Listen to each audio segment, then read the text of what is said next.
University, Chicago, specializing in medieval history and the history of the emotions. As of fall 2022, she is a fellow of the Institute for Historical, Literary, and Cultural Studies at Radboud University Nijmegen. And since 2003, she has been an elected fellow of the Medieval Academy of America, where she's currently serving as president of the fellows. Since 2009, Professor Rosenwein has been an affiliate research scholar at the Center for the History of the Emotions at Queen Mary University in London. Professor Rosenwein has received the Guggenheim Fellowship in 1992 and many NEH fellowships. She has been a guest professor at the School for Advanced Studies in the Social Sciences in France, the University of Utrecht, Oxford University, and the list goes on. Among her many publications, I will mention Anger, The Conflicted History of an Emotion, published by Yale University Press in 2020, Emotional Communities in the Early Middle Ages by Cornell University Press in 2006, and To Be the Neighbor of St. Peter, The Social Meaning of Cluny's Property, again with Cornell University Press in 1989. Today, Professor Rosenwein will talk about transforming the fury of kings. We will have time for questions after the talk. So if you have a question for Professor Rosenwein, please send me a message or raise your hand, and I'll ask you to present your question. Professor Rosenwein, thank you for agreeing to be here, and the floor is now yours. Thank you very, very much. I am honored to be here. I'm honored to see all the participants and names of good friends coming across the screen. It's such a delight. I need, of course, to thank Moore for inviting me, Shahar, her colleague, and their indefatigable and brilliant advisor, Yitzhak Hen. So I look forward to presenting my work and then to discussing it with you. So I shall share my screen and let's hope for the best. Yeah.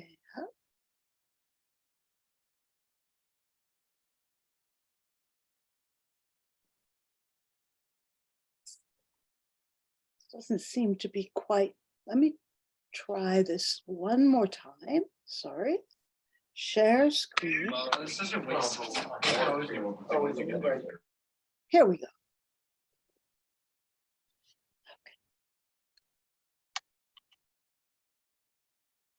This is a paper about the transformative power of the emotions of exemplary men and some women as they were understood in the writings of Gregory, Bishop of Tours, best known for his histories. My point is twofold. First, we cannot understand Gregory's writings without thinking about the role that emotions play in them. And second, that we need not be historians of emotions in particular to acknowledge emotions when they appear in our sources. That is, just as we need not be historians of gender to see that categories of analysis taking into account gender help our reading of sources, so too emotions, or the lack thereof, are good to think about and good to think with. Although the bishop of a major diocese in the Merovingian kingdom, Gregory is not known for his pastoral care, but rather for his 10 books of histories. These have been generally mined by historians of Frankish culture, power, and above all, feuding. The preface that Gregory of Tours wrote for his histories has rightly been cited, but perhaps out of context. There, Gregory says that the knowledge of letters has nearly disappeared from the cities of Gaul, yet all the while, many things are happening, some good and others bad. He then proceeds to list some of these things, starting with the raging cruelty of the people and observing that the fury of kings, and that's where my title comes from, Gregory of Tours, is getting sharper. He feels called upon to write all this down for future generations and in a manner that everyone will understand. Although some good things do happen in the course of his histories, nevertheless, it's hard to deny that Gregory mainly talks about events that illustrate the fury of kings and the general cruelty of the period. Since Gregory's Histories is our main and certainly our most graphic and entertaining source for the Merovingians, this picture has long dominated, as we see in this engraving by P. Pretel from 1887. It nourished Norbert Elias's picture of the impulsive and unrestrained brutality of the Middle Ages, and it continues to have some reverberations in TV series, such as Game of Thrones. But to rely on that preface is taking it out of context. Let me just take this off here. Is taking it out of context. For Gregory's Histories begin with the fury of kings, they end with a list of all his works, along with the solemn demand and adjuration, in fact, that all of them be considered as a whole. And I have the passage on your screen. I adjure that my successors never permit these books to be destroyed or be rewritten, as though selecting some parts and leaving out others, but keep them all with you, just as intact and unchanged as I have left them. He was not speaking of just his histories, therefore, but also of his many other works, mainly hagiographies and miracle stories. He wrote all of them while he served as Bishop of Tours between the years 574 and 593. And I think it fair to say that they constituted a major aspect of his work as a pastor. That is, they were meant to cure souls. Since he saw them as of a piece with his histories, I argue that while the histories, for the most part, demonstrated the fury of kings and the emotions and behaviors that went with that fury, Gregory's books about saints and martyrs demonstrated how those very same emotions could be transformed. To put the matter bluntly, I think that his hagiographies offered the blueprints that were needed to reform emotionally the many misguided figures that people his histories.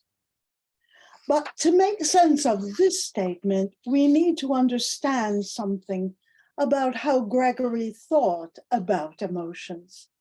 His ideas were clearly different from modern accounts, but they were well informed by a long tradition that connected the ancient Greek pathe, discussed in some depth by Aristotle, with Latin terms such as passions, passiones, perturbations, perturbationes, and affects or affections, affectus, affectiones.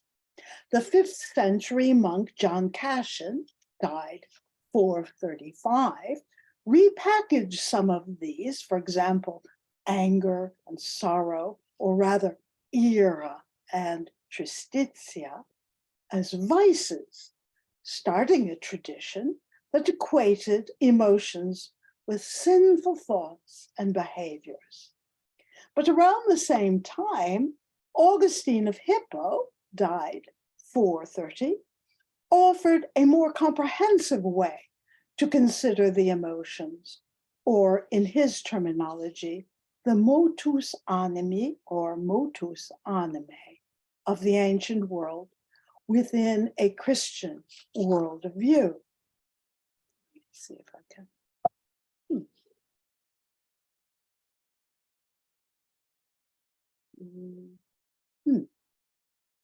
I don't think this is quite working. Sorry. There we are. Oh, for Augustine, emotions were movements of the soul put into action by the will. The will might choose one of two utterly opposed directions. The first direction, its choice of the good, the choice of God, activates the emotions virtuously. In that case, Cassion's vice of anger, ira, would become a virtue, as when the anger is against a sin, for example. But due to the fall, people were ordinarily condemned to choose the wrong direction, the one that attached them and their emotions to the world. Or rather, they were thus condemned, unless granted by the grace of God to choose the right way. Now, Gregory of Tours was a practical man, a bishop with a flock, an observer of the many times when people chose the world rather than God. That's why the pages of his histories teem with emotions gone awry. But in his other writings, he often showed how the very emotions that were wicked in his histories could become good and virtuous. One example is the woefully misguided King Sigismund of Burgundy. In Gregory's histories, he appears as an unjust parricide, the murderer of his own son. Of course, I don't have any illustrations from Gregory of Tours, nor even really from the Merovingian period. So I'm asking you to imagine the imagery from more recent representations. So this is in fact not Sigismund murdering his son, but it's okay because it's the same idea. Joab murdering Abner. Anyway, Sigismund repented as soon as the deed was done, according to Gregory in the Histories, and falling upon the dead body, he began to weep very bitterly. But that did not prevent Gregory from putting damning words into the mouth of an old man standing nearby. Mourn for yourself, you who have become a most cruel parricide. Now, in his histories, Gregory did not make Sigismund a saint. To the contrary. Indeed, he was a condemned man. For, as Gregory recounted, he returned to his kingdom with divine vengeance dogging his footsteps, and soon thereafter he was assassinated. But in his hagiographical Glory of the Martyrs, Gregory had a different tune. There he recognized Sigismund as a saint who worked miracles of healing. In that slightly later account, he emphasized Sigismund's heartfelt remorse. None of Gregory's other saints were parricides. Why did he include Sigismund in the company of saints? Gregory himself supplied the answer. He wanted to show that even the worst of sinners might be corrected, he treated God's quote unquote rod of correction, virga correctionis, as the conduit of God's grace, allowing the king to be truly remorseful. And that remorse transformed Sigismund from being arrogant and contumacious, as Gregory put it, into a man of God. Although Gregory's saints did not ordinarily need the corrective rod of the Lord, imbued as they were almost from birth with God's grace, nevertheless, Gregory's saints very often had the same emotions as those motivating the wicked. The difference is that saints felt them in the right way, for the right reasons, as Augustine said they should be felt, or rather willed. Consider comotus, the word comotus, which was often Gregory's word for angry. When the Franks were itching to fight the Saxons, they became angry, ira comoti, at King Clothar I, who was urging restraint. Ignoring him, they went to war and were slaughtered in great numbers for their pains.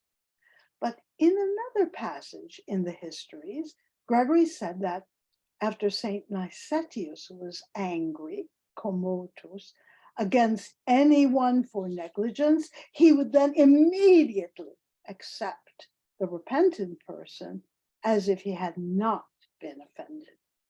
This, Gregory said, exemplified Nicetius's vera caritas. Consider as well concupiscere, a form of desiring that normally had bad connotations. For example, Gregory wrote about Abbot Dagel, who, while coveting concupiscens, the wife of another man, was justly axed while lying in bed with her.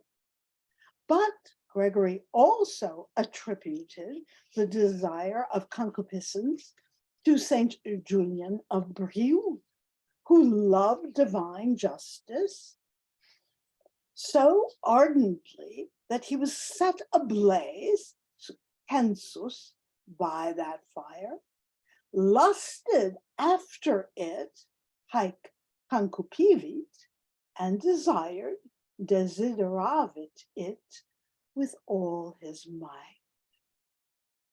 Bitterness, amaritudo, another usually condemnable emotion, was nevertheless also common to both saints and non-saints. King Guntram became very bitter, valde and amaritudine, when he learned that Duke Lupus had made peace with Bishop Egidius of Reims, for he considered Egidius a traitor. He didn't regret feeling that way, but he should have, for saints did so. Consider Saint Severus. Once, while the saint was traveling in a great hurry, he had cursed a tree whose branch had hit him inadvertently. The tree had shriveled immediately. 4 days later, on his return trip, the saint realized what he had done. Woe to me, vi mihi, who in bitterness of heart, amaritudine cordis, cursed this tree. He begged God to restore it, and immediately it lived again. Note Saint Severus's cry, woe to me. Saints, like other people, often lamented. We have only to recall the preface of Gregory's Histories to see how common the sentiment was.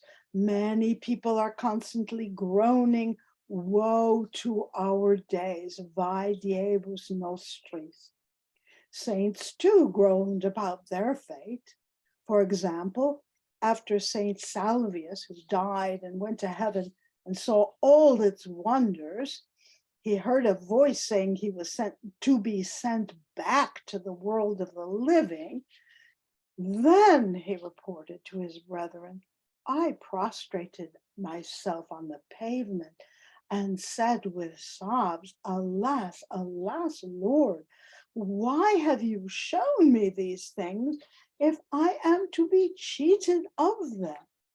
Now, back in his monastery again, he bewailed his return to the world with tears, saying, Woe to me, vae mihi. Or consider Saint Martin, after he spoke to the holy but dead Vitalina, that is, she's in a tomb. She admitted that she had not merited admittance to the presence of the Lord, because on one Good Friday, she had washed her head with water. As Martin left the Virgin's tomb, he said to his followers, Woe to me, to us, vae nobis, who live in the world. If Vitalina had not achieved the highest blessing, who could? Gregory also endowed his saints with feelings of love and affection. This is hardly surprising. Caritas is a Christian virtue. But Gregory attributed other sorts of loves to his saints as well. And these were shared widely by people who turned up in his histories. Saint Gallus felt a special love, dilezione unica, for his nephew, the young Gregory himself, and this was the typical response of family members to their children. Thus, Queen Clotilde loved her grandson, Clodomir, with a special affection, using the word affectus.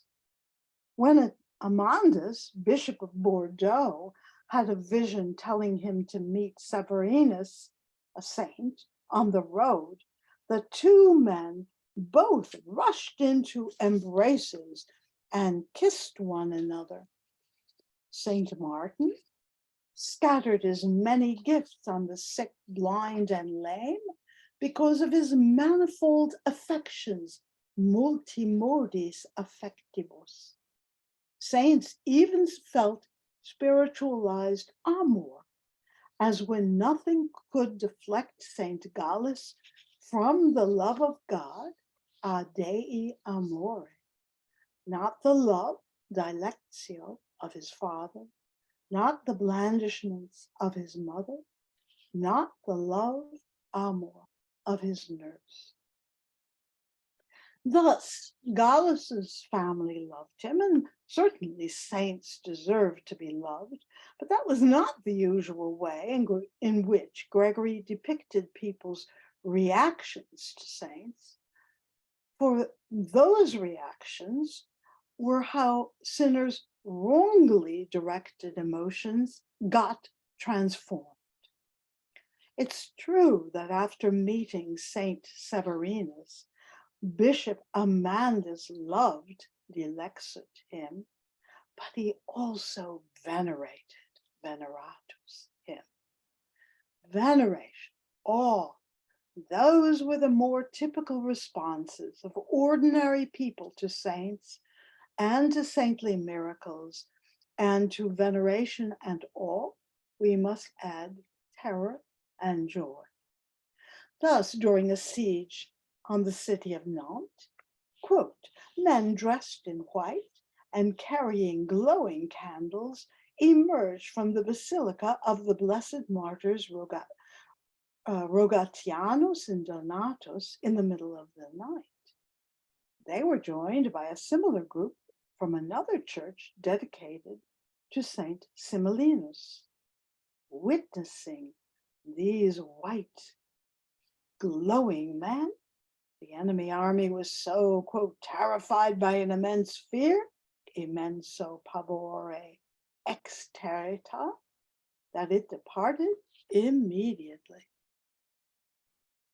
Similarly, when Saint Andrew was captured and dragged through the streets of Myrmidona, he prayed, quote, and immediately a great fear overcame the inhabitants of that city. They recognized their sins and feared the anger of God would fall on them. Quote, prostrate on the ground at the feet of the saint, they listened to Andrew's preaching, believed, and were baptized.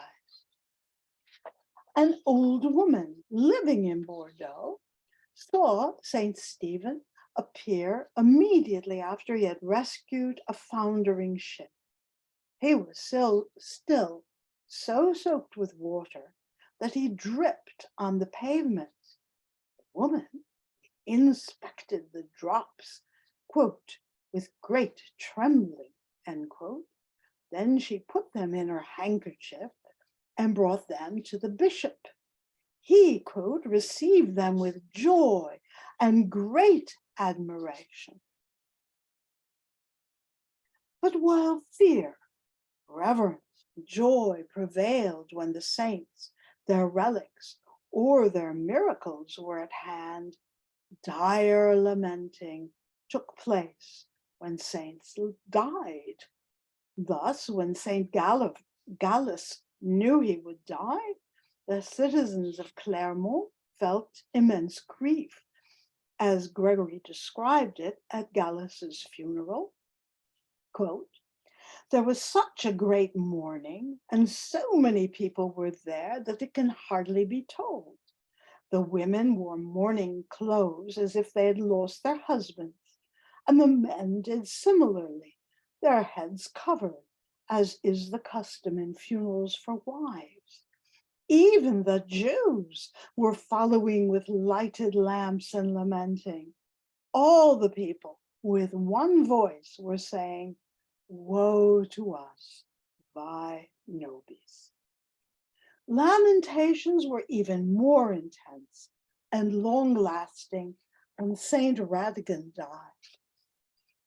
In part, no doubt, because of Gregory's personal relationship with the saint, as well as his important role in her funeral. He began his description of the emotional responses to Radigan's death with the nuns, who, mourning, plangentes their loss, reproached the saint. And here's what they said. To whom, Holy Mother, do you leave us as orphans? To whom do you commend us deserted ones? To what do you leave us except to perpetual tears and never-ending sorrow? Alas for us. They continued to wail beneath the wall of the monastery as the funeral procession got underway, so that, Gregory reported, amid the sounds of weeping and striking of hands, no one could refrain from tears, and even the clerics themselves, whose office it was to sing the psalms, could hardly utter the antiphon amid their sobs and tears. Thus far, we've seen how Gregory's works demonstrated the right and wrong ways to feel, not because the emotions of the righteous were different from those of the sinful, but because they were rightly felt and deplored. Now, let us turn to how the transformation from the worse to the better was supposed to happen, namely via saintly intervention. For example, Saint Romanus wept over 12 monks who were, quote, walking tall and pridefully. He prayed for them, and at last, as Gregory said, the Lord made their hearts feel compunction, and they did penance for their excesses. But saints themselves hardly needed to be present, for their tombs could stand in for them, as in the instance of the wife of a man condemned to death. She hurried to the tomb of Saint Julian of Brieux to present her case, reveal her plight, and set forth all the pain of her sorrow. She promised that if Julian would grant that her husband come back to her alive, she would surround the tomb of the martyr with stone.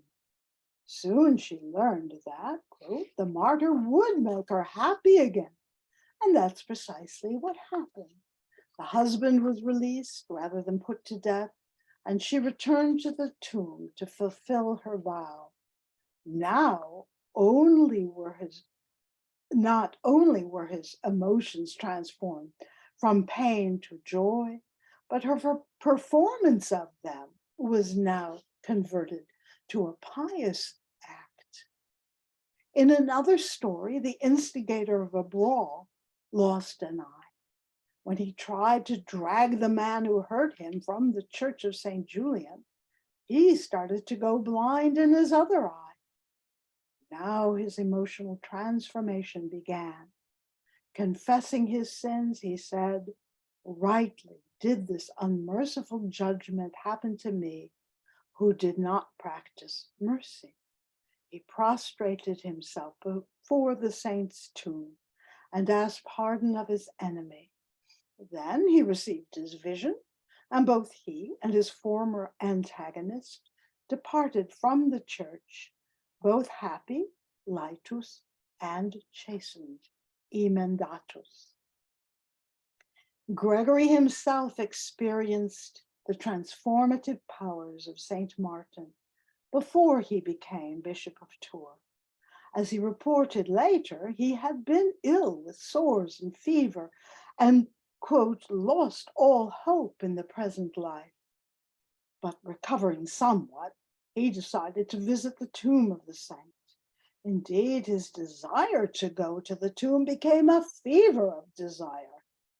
When his illness worsened on his trip, Gregory's companions urged him to return home. But Gregory, quote, loudly weeping and lamenting, insisted on continuing the journey.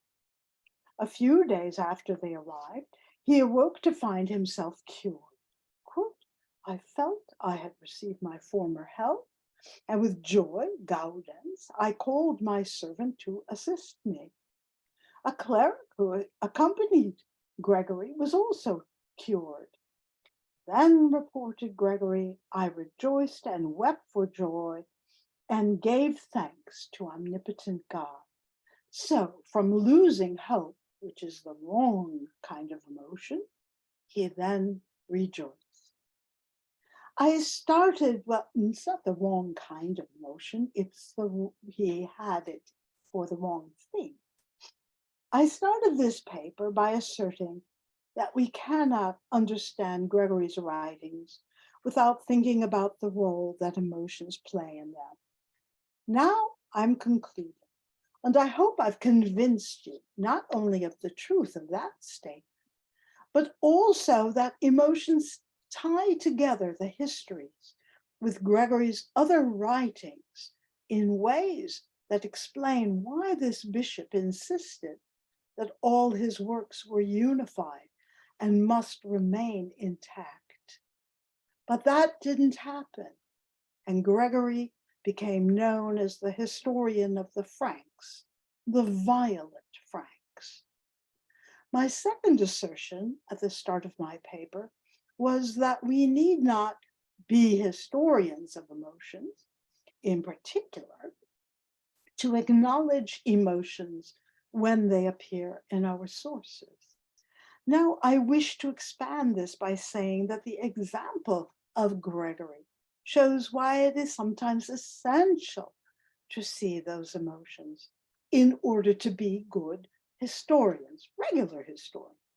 For we now see that Gregory may have secondarily been the historian of the Franks, but he was in the first place the pastor of the Franks, with the cure of his soul's uppermost in his mind. Thank you.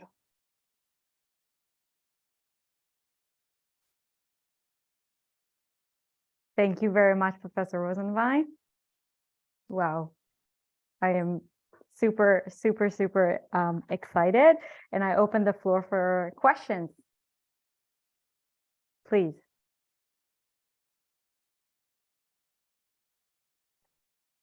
So I think I'll start. I'll give people some time. I have a question about Gregory as an author. So who were those figures that he tried to, using emotions, right? He tried to revive between the histories and the hagiography. Is there, I don't know, a sort of a pattern that we can identify here? I assume that there were more kings or more bishops or more saints in the histories than appeared in the hagiography, and I wonder, why did he choose specifically those? Well, of course, there was no such thing as a canonization process in Gregory's Gaul and at that particular time. So I think Gregory picked and chose. A lot of the saints happened to be members of his family or closely related to him. I think his audience was, first of all, the bishops who would come after him, and second of all, the bishops who were living at the time. But I think that when you ask about his audience, he seems to hope that a lot of people will be able to hear what he has to say, to read what he has to say. And since Yitzhak, among various other people, has been working on the knowledge of the literacy of lay people in this period, it wasn't an idle thought. And I think that he was very serious about, he was writing for anybody who was interested and could read or who could hear what he had to say, because of course it is also an oral culture. Those are my answers to you. Of course, there were other saints of his time. There were other sinners of his time too. But I think he had a very good purpose. I mean, he really put the spotlight on himself in all of his writings. So in a sense, I don't want to say that he was an autobiographer, but he is, and he's not writing a confession, but he is writing about himself, his family, and those with whom he came into contact. Thank you very much. Josh? Thank you. Thank you very much, Professor Rosenwein, for that super interesting talk. It was great. My question is, as you were talking about feelings of grief and mourning, I was thinking about how Ambrose and Augustine, they often express a kind of ambivalence about mourning that we find in the Confession, in Ambrose's eulogies, later in Einhard, for example, writing to Lupus of Farrier after his wife has died, what I suspect is the case is that this is something coming from Paul's letters, especially 1 Corinthians 7, and mourn as though we mourn not. I think it's 1 Corinthians 7:30. My question for you along those lines is, one, if you think that makes sense, but two, if you think that scriptural statements like in Paul's letters are normative sources for regulating people's emotions, for prescribing how they ought to respond, that even though Augustine's devastated when Monica dies, and Ambrose by his brother, and Einhard by his wife Emma, that nevertheless they sort of feel this instinctive response that they shouldn't, because they're in a better place, because Paul says, we should mourn as though we mourn not, etc. Thanks. Yes, well, of course, that's a wonderful point. Paul himself, being very much a part of late Greco-Roman culture knows a lot about Stoicism. And I think that he's getting, I think that Paul is expressing on behalf of Christians a Christianized Stoicism. Mhm. So I think that the impulse to suppress the grief is very common throughout the ancient world, and has not ended with Paul, but he has a different reason for it now. Although some ancient Romans said, well, who knows, maybe there's a better place, there's Elysium and so on. So the idea that, when we die, we go to a better place was not, and that we shouldn't grieve was not unknown to the well-educated Romans, both in the Greek culture and the Roman culture in the 1st century AD, when Paul is right. Yeah. So yeah, I think. But why not Gregory? Why is Gregory not inclined to be influenced by Stoicism? Well, I don't know for sure, but I think that it sort of made no sense in his circumstances. He's a pastor, he's not a St. Paul, he's a pastor, and people are crying, and he's trying to comfort them, but he's not telling them suppress those tears. He sees them as possibly productive of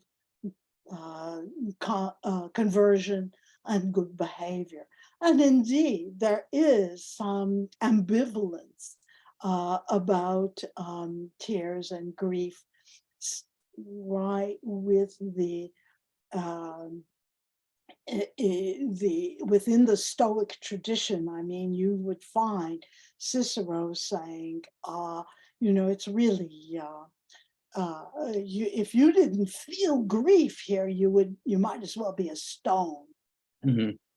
So So do you think then it's possible that this is part of a shift in a kind of Pauline Christian Stoicism between the time of Ambrose and Augustine, late 4th, early 5th century, and Gregory in the 6th, where this no longer dictates the way that someone should respond to death or other grieving? well, the truth is it never dictated it anyway, because not everybody was Stoic. So I think, Moore brought up the idea of emotional community, my book on emotional communities. I think you've got somebody like Gregory who's not very influenced by Stoic tradition. A lot of my audience here probably knows and can cite people in his culture and a bit after who were more, and certainly that is very likely, because people don't just drop this attitude. And in fact, the attitude continues on today. I have a friend who was mourning and she didn't want anybody to see her tears. Mhm. Thank you very much. Thank you. Next, we have a question from Shachar. Thank you, Professor Rosenwein. It made me think about quite a few things. I was wondering, you said something about how Gregory perceives the positive emotions of saints versus the negative, let's say, emotions of sinners in terms of willing right.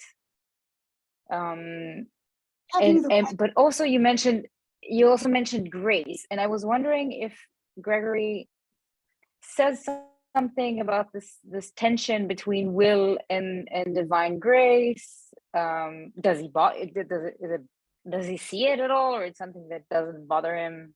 And also maybe if the way he ties it or how you see it. How do you turn, let's say, from being lost to a prodigal son? First, those are good questions. I would say Gregory does not fine tune the issue of emotions and will. The role of will, I have never seen in his writings. Maybe I'm wrong. There are certain scholars who may be able to correct me, but I don't think it certainly it does not loom large in his thinking. And in fact, what seems to me what he's thinking is saints have good emotions that are the same as the bad emotions of the sinners. The difference is that the sinners want or hope for or ask for the wrong things, and the saints ask for the right things or immediately regret. I mean, there is also that they immediately regret feeling the way that they talk about their curses, for example, of the tree. So I don't think that I can get too much further than that. What was your second question? I'm sorry, I kind of missed it. It wasn't exactly a well-formalized question, but I heard, let's say, echoes of the idea of the prodigal son.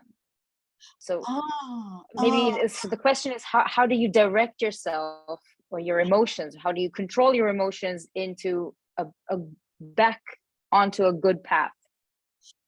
Well, I think for Gregory, you do it by having saintly intervention, which is the most common, or immediately God teaches you a lesson, which is less common. So that's how the transformation occurs. And it occurs through emotions rightly directed. Even God's anger, God gets angry because he gets angry at the sinful, and then people change as a result of that. So it's actually a fairly hopeful viewpoint on Gregory's part. Mm-hmm. Great, thank you very much.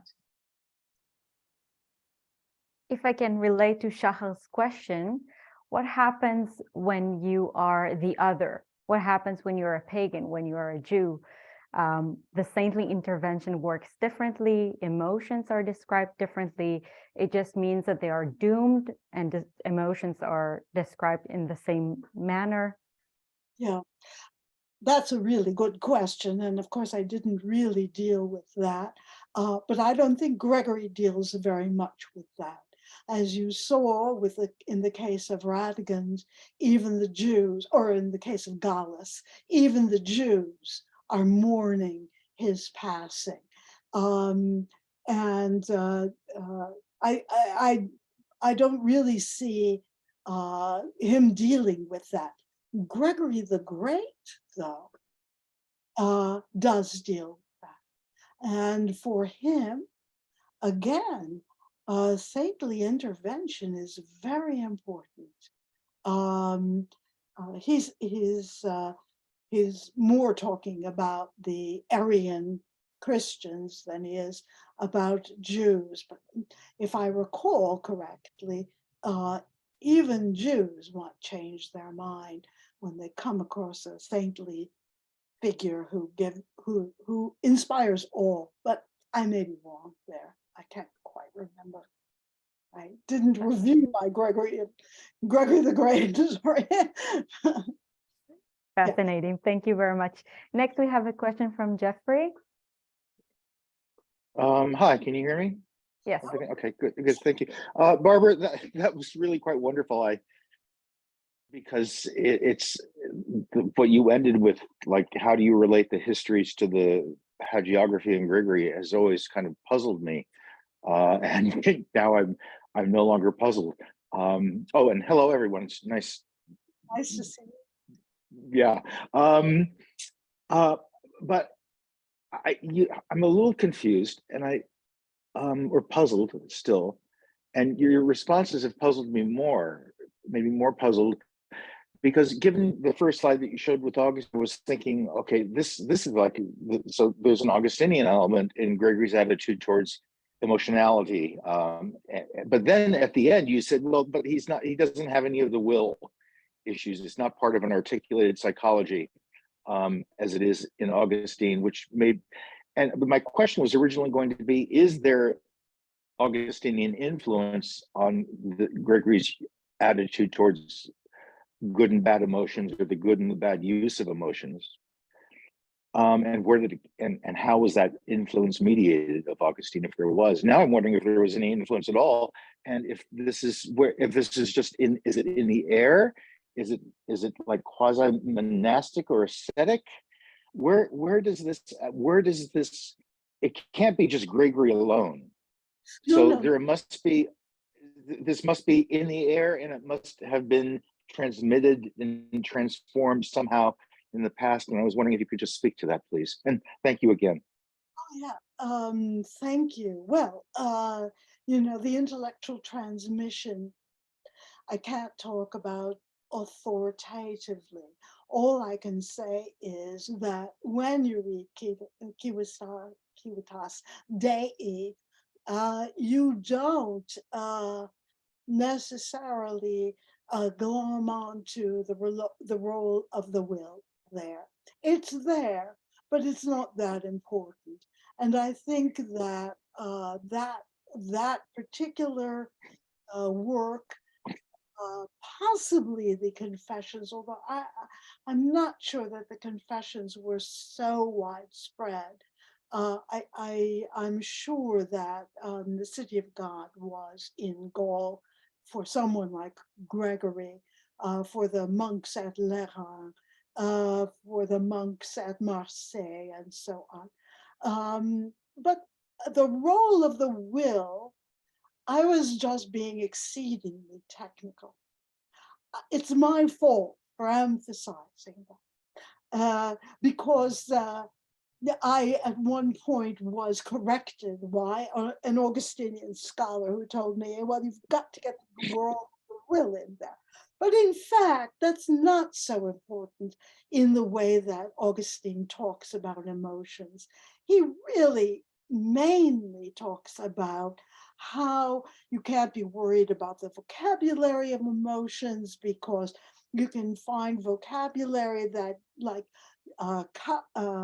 amor, that you would say was a bad kind of love, but you find it in the scripture, and so you can't really worry about nitpicking your vocabulary. He's very concerned with the idea of the city of God being the right goal and the city of man being the wrong one. Where Gregory got this, I don't know. And I mean, was it in the air? I think there are many people in this audience who can answer that better than I. I think, I mean, generally, yes. But Gregory's education, his training, his his work, to me, reflects less an adherence. He's not a disciple of Augustine. He is more of a, well, I see him as a pastoral type of ecclesiastic, even though I know that he was appointed to his episcopal position by King Sigismund, so he obviously was not elected to it, and he himself was not known for his pastoral care. But I think that's partly because the way historians have dealt with him after him. Okay, thank you, Barbara. Thank you. Now we have a question from Warren Brown. Hi, can you hear me? Yes. Hi, Barbara. It's great to see you. And hi, everybody. Barbara, you started out with this picture of historians taking Gregory of Tours literally, okay, creating this image of emotionally volatile and immature Frankish kings who needed to be saved by Elias's civilizing process. And your point is that this was not what Gregory was out to do. You then go show us what Gregory was in fact out to do, and how his displays of emotion, or the ones he described, fit his purposes and fit into longer traditions. Okay, but now, knowing this, does what you've taught us say anything about then the reality of the emotional displays or emotional experiences by the Frankish kings, which is where you started? Assuming that Gregory is constructing his models and his images out of what he thinks could be plausible, do his descriptions of the Frankish kings in the histories map in some way onto reality, or is that just completely lost to us? Well, thank you for the "in some way" qualification, because I would say that as a pastor, as a bishop, he is very concerned about whether these kings, and Sigismund is a good example, but there are others, are going to go to heaven, but also about how they're behaving towards him and his fellow bishops. And so I think we skew our notions. Well, what are our expectations of Frankish politicians? And where do we get those expectations? Well, we get them from Gregory, mainly, right? We don't really have much else. We have few other writings. We have some privileges. We have some of the lame attempts on the part of kings to write something. We have a few writings of bishops. We have something about how the kings attend episcopal councils. All we have is Gregory. Now, imagine that you're writing a history of the United States in the times of Trump. Imagine the world that you would represent. Imagine even better than that. In my view, he is he's not, it's the truth, but it's not the whole truth, is what he's telling us. And in part, that's to exaggerate the bad in order to, well, to recall people to themselves, as it were, and to protect himself and his other bishops, his fellow bishops, which I think he's very concerned to do. And then he writes the hagiographies as the antidote, or the you might say the medicine that his culture needs.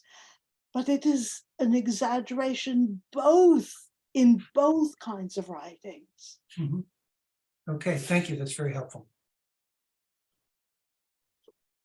Thank you. So to go a bit further from what you just said, is there a hierarchy of emotions to Gregory? Some emotions are more common than others, and yeah. So as you know, Gregory emphasizes affectionate emotions. the emotions of friendship, the emotions of love, the emotions of grief concerning those whom people love, that sort of thing. That analysis was based on lots and lots of word counts that I was doing at the time, because at the time I was so concerned with, well, is this really an emotion? So I was working very hard to isolate emotional vocabulary. I think I would do it a bit differently now. I'm feeling less constrained by that question of what really is emotion, and more interested in how people say they feel, or how people say other people feel. So I should probably redo that book, but I won't. But I do think that he has certain emotions that are more important to him than others, yes. And I think that he privileges them, and that that allowed me to do the contrast between the next period, the Fredegar period, where there seemed to be, or post-Fredegar, where there seemed to be a privileging of angry emotions, of envious emotions, and that sort of thing. I didn't see that in Gregory. Certainly I saw the anger, yes, but he didn't privilege the anger. That's what he nor did he emphasized it in order to show its sinfulness. And then he emphasized how you could use anger righteously, obviously, if you're God or if you're a saint. So the short answer to your question is yes, of course, there's a hierarchy of emotions for him. Yeah, thank you. Thank you very much. We still have some time, so any other questions?